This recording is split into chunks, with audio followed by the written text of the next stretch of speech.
I'm good, man. What's up? How you doing? Dude, every day above ground's an amazing day. I hear you, man. Well, hey, I just want to start off saying thank you and your dad for what you guys do. I mean, I appreciate all the free content, man. For anybody who's watching this, listen, guys, just trust what these guys say and trust their content, put in the work. Zach, I just have a quick question for you. I don't want to take up too much of your time, if that's all right. Sure, what's up? Hey, so I understand pretty clearly about when you're doing a purchase and sale agreement between you and a seller, you have your inspection period, and then you have the actual like closing date, like when you close and then you get your money and all that stuff. And that if you have to cancel your contract within the inspection period, you get your EMD back, and you should be you should be okay. Am I correct? Yeah, what state are you in? Alabama. Yeah, you should be fine, Alex. Okay.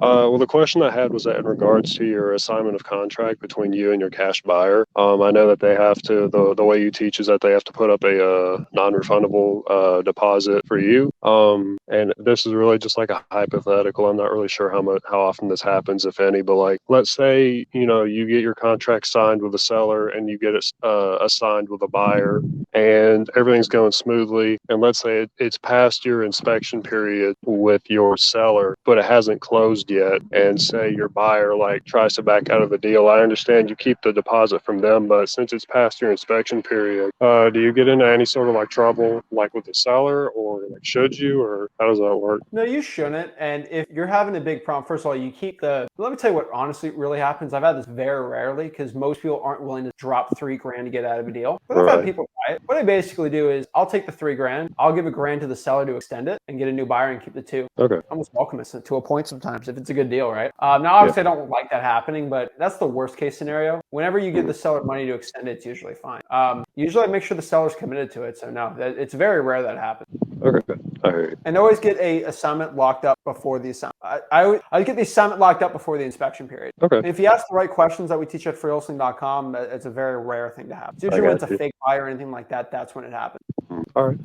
And he Okay. also Well, yeah. asked, Well, that could. yeah, sorry, but also you have to ask the question to your cash buyer if they've bought from wholesalers before. And if he's Okay. bought in wholesale transactions, they usually will never get out. Okay, I got you. Okay. Well, I guess I just had like one more like little quick follow up with that, I guess. So I'll be doing local wholesaling. Like I won't be doing virtual. I'm in Jefferson County, like around Birmingham or so.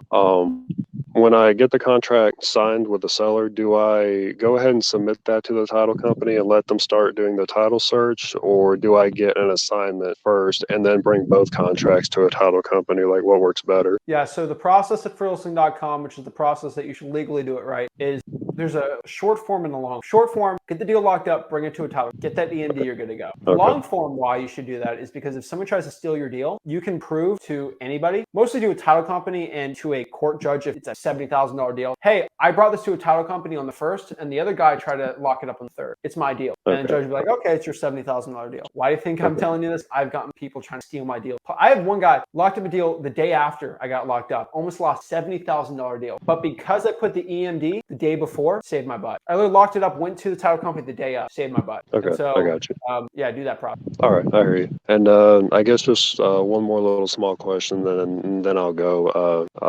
Obviously, the title company is going to make money, obviously, or else they wouldn't be in business. When you who pays for like all the title companies like fees and stuff when the deal goes Yeah, through? so And like, first of all, you should go to freewholesaling.com because Rick actually has a full breakdown of how much title costs. So you can just tell a seller how much it costs, how much they're saving by you doing it. But it's the cash buyer that pays for it. okay, I got you. And there's certain language we talk to our sellers on why we're providing the title and why we're paying for it that actually gets you better. So just go through freewholesaling.com. It's all there. I got you. But yeah, man, I appreciate it. I'm actually gonna go do that right now. I actually was struggling a lot with like distractions and stuff. I actually sold my you were talking about your gaming PC earlier. I actually sold mine about 2 weeks ago because it's been a big distraction to me. So I'm fixing to get in there, get on that, and I'm fixing to get to work, man. But I appreciate all you do and Do you you have and a your dad. computer? What's up? Do you have a computer? Yeah, I do. Just not a gaming one anymore because yeah. You're good, man.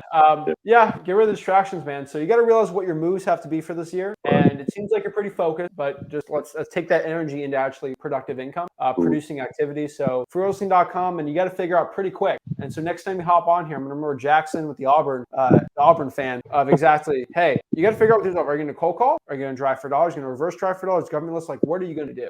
You got to figure that out pretty quick. And that's not to stress you out, but like figure out what to do. And they're all going to make you money. You just got to figure out which one to commit to and go out. Yeah, no, I've already been working on that. I've pretty much concluded I'm going to drive for dollars and reverse drive for dollars, and the driving for dollars, I'm going to cold call the list that I get from that. Oh yeah, you're smart. You listen to some of the stuff. Okay, I can hear. You know what I'm talking about. It's a little bit, yeah. You know what to do. So you knowing what to do that means you have no excuse, because Right. it's not like a lack of you not knowing. It's a lack of you not doing. And so change it. All right, You're that's gonna buy a new 390 RTX and go crazy on it, right? No, I'm looking at 4080 or something like that. Yeah. 4080, geez, those things they're getting crazy. They're not as expensive anymore. They're going down in price, but It's going down a little bit, but you'll definitely feel it when you purchase it. That money going out of your wallet. Yeah. All right. Well, that's it for awesome, me, man. man. Go I after it. appreciate it. Let's get some deals to get that PC back and be good to go. All right.